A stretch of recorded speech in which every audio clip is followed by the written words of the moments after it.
In Denmark, they're calling it the project of the century. An artificial archipelgo will emerge here in the Øresund Strait off of Copenhagen by the year 2070. The purpose? To stop rising seawaters from submerging the capital.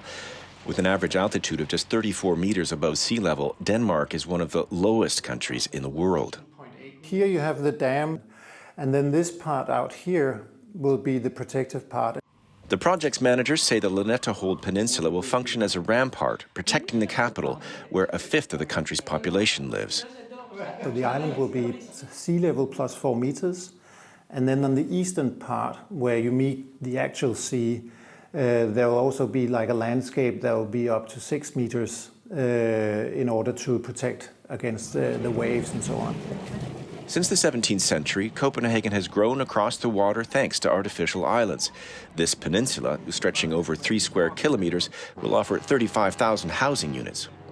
But just as the first phase of construction of Lynetteholm begins, ecologists are already sounding the alarm.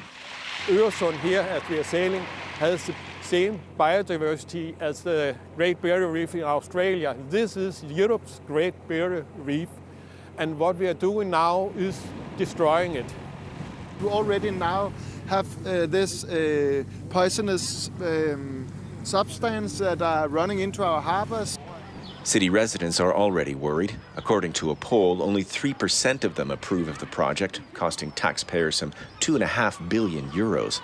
Whatever happens, Copenhagen needs protecting with or without this project. There's going to be protection through this harbor basin, either a dike or Lynetteholm Island.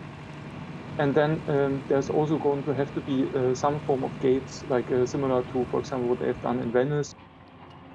Next year, they'll start building the outlines of the Lynetteholm Peninsula. More than 100 million cubic meters of soil will be needed for it to emerge from the Øresund Strait.